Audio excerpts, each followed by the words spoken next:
Salutations and good morrow everyone, and welcome back to the Grounded Update video, where today we are making the video that has been asked for more times in my comments since the release of the public test server 10.0, and that is, Sim, what are some tips and tricks in order to fight the Broodmother boss? And I am here to show you that I have spent a lot of time going through and crafting up the best possible way to fight her, and I hope that this video helps you guys. If it does, make sure you guys like, comment, and subscribe, but let's hop in and let's talk about it. The first thing that is going to be very important in this boss fight is the prep, okay? Prepping up is the only way that you're going to be ready to fight her. Then if you're going through and just saying, screw it, I'm going to go test it out and I'm going to fight her and see what happens, you're going to die, okay? Prepping is important. So the first thing that you're going to want to do to prep is build yourself a lean-to. You're going to want to build yourself a lean-to close, because if you die while fighting her, you can respawn at the lean-to. Now, you do not get all of your stuff back that you used to fight her if you respawn at your lean-to, but you will get your Broodmother BLT back in order to fight her. That leads us to our second thing, Broodmother BLTs. You're going to need one. You can't summon her without a Broodmother BLT. If you guys need to find the Broodmother BLT, or you guys don't know how to make one, go check out some of my other videos. I showed it off many times. All right, let's talk healing items before we hop into fighting items. Your healing items, you're going to want a few smoothies. I would suggest over 10. Why? If you get poisoned by the Broodmother, the smoothies are the only thing that's going to save your life. So get yourself some smoothies. Trust me.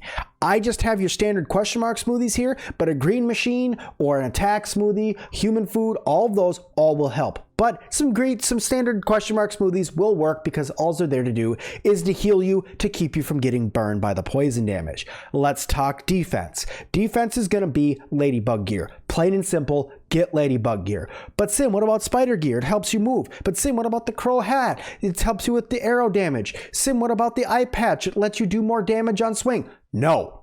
Why? The Broodmother hits hard, and all of her ads are going to do damage to you as well.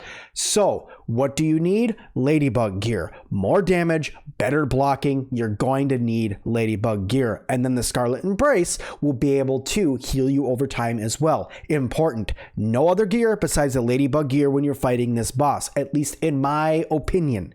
Okay? You guys may have your own separate playstyles. I get that. In my opinion, ladybug gear is going to be the best gear for you to use. The next thing, let's talk offense. Offense, you are going to need arrows and a bow, okay? Why? I'll show you guys in just a minute, but you're going to want crow arrows and you're going to want an insect bow. Insect bows will allow you to get more shots off at a time, but trust me, you're going to want a bow at least at the beginning of this battle. And the last thing is your mint mace. All of this is important because the mint mace does the most damage. Now, combined with your smoothies taking out that, and you have your armor, you're going to be very formidable. But at the end of the day, you're going to take damage. So the last healing item you're going to want to bring is a heal boss up, because it does the most healing for you in a very short amount of time. By just throwing it at the ground, it can almost bring you all the way back to full health. So bring a couple of those with you for the just in case if you're not super confident. The last thing we're going to talk about with prepping up is we're going to talk about stats. We're going to talk about our mutations that we're going to be using. We are going to use coup de grace. Why? Crits.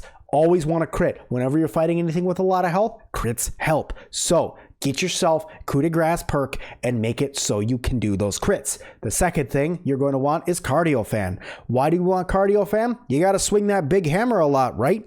That hammer, or that mace as they like to call it, takes a lot of stamina to swing, and you need to move around a lot. Mobility is important. We're going to get more into a couple trips on fighting her in just a second, but moving around, important. So cardio fan, very helpful. And the last thing is barbarian. Like I said, we are going to be using the mint mace. I know a lot of you guys are going to be like, well, Sim, what about the spider fang dagger? You can swing so fast. I get it. But you're going to want to do a lot of damage, and the stunning is important. So get yourself the mint mace. Trust me. And Barbarian is going to help you do more damage with that mint mace. Now, with all of this prepping said and done, you should have everything that you need in order to fight the Broodmother. She is difficult, but you should be able to use this setup to fight her no matter what. So get this set up and get ready for the heck of a fight. Now, what we're going to do is we are going to run over in here and we are going to dip into her cave and we are going to fight her.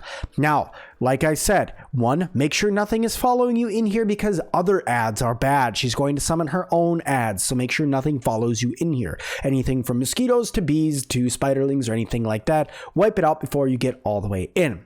But once you're all the way in, pull out your bow. This is the first part of me explaining things to you. You're going to need your bow. Now, before we summon her, I'm going to talk to you guys about what I'm going to do and how I'm going to go through the battle. What I'm going to do is when she's first coming down out of the ceiling, I'm going to be shooting her with my bow. It's bonus damage that you can get off on her before she actually lands on the ground, which is why I said bring a bow, right? But once she's on the ground, bows are helpful. And can you use them? Yes. I've seen many people use bows in order to take her out and only using your bow because then you don't have to get close. But that would require you running around even more and make the boss fight to last even longer, which I know the boss fight is super fun and you obviously want it to last as long as you can. But if you know how to perfect block, this is a really good way to do it. Even if you're not perfect blocking with this gear, it should still help you as well. Now, the second thing is perfect blocking. Like I said, perfect blocking is important to make sure that you do not get her poison damage. If you get poisoned by her, that's why you brought the smoothies, and the poison will kill you quickly. That's why you consume the smoothies. The third thing, do not worry about the ads.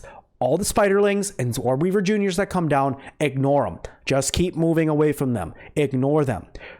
Wasting your time and trying to fight them will do nothing but get you killed by the Broodmother because you will no longer be keeping your focus on her. That's the next thing. Keep your focus on the Broodmother.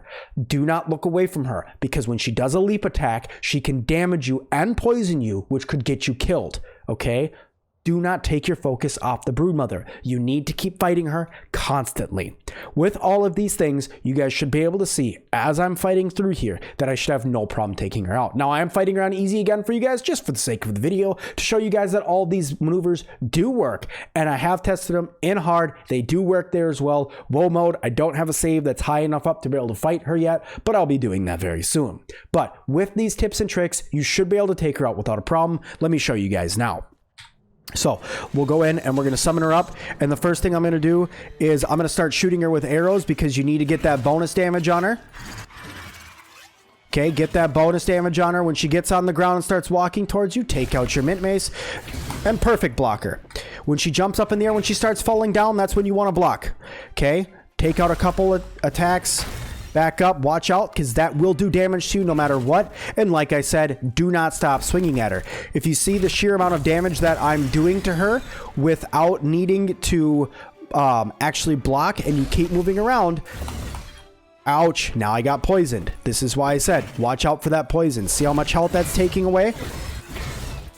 That's why you bring the smoothies with you. Keep healing up with the smoothies. Go back to attacking her. Ignore the spiderlings. Keep moving. That jump attack, when she does that earthquake move, is not blockable. You will take damage from that no matter what. This is why the smoothies are important, because of how much poison you have. Do you see the amount of poison damage I was just taking right there? Now I'm going back in, attacking more. I'm out of stamina. I'm backing off. I'm going to back up. I'm going to let her do a few moves. I'm going to wait for me to recover up some health. And then I'm going to go back in and attack her some more. Now, with doing this, you're going to see that I'm not going to be taking as much damage as you would if you were just standing there fighting her face to face. But what I want to warn you guys is when she gets about here, this point right now, she is the most dangerous that she can get. Okay, she's going to start doing moves that are going to be a lot more attacks in succession. So you're going to want to just swing in there, get behind her, and hit her from behind. There you go. And that, my friends, is why we use a mint mace, because now she's knocked silly and you can easily take her out. Get in there and wipe her out. Get in there and wipe her out before she kills you. And there you go. Without a problem, taking out a hedge Broodmother. Now, let me heal myself up with a heal bossa here really quick. And now you're ready to go, and you can technically grind her out again. Everything that I brought is enough on easy mode to grind her out a couple times, but it's never going to be enough to fight her like 3 or 4 times on medium or woe, because on medium or woe, she's got more health, she hits harder, and you're going to need all these items. Now, I know it looked like I did that pretty easy, and like I said, I am on easy mode, but this is tested and true on medium. It will work on medium or normal or hard or whatever. It will work. Woe mode's a different story. It's going to take more time. You won't be able to go in and just swing at her that easy. You're going to need to take your time. But if you guys are just looking for easy tips in order to take her out, that is the best way to take out the Broodmother. So thank you guys all so much for watching this video. If you guys liked it, please hit that like button for me. Tell me you guys want to see more videos on Grounded and you guys are enjoying the new 10.0 update. Leave me a comment down below the thing that you're the most excited for in the 10.0 update. And also please don't forget to like, comment, and subscribe. And as always, I'll see all of you guys in the next one.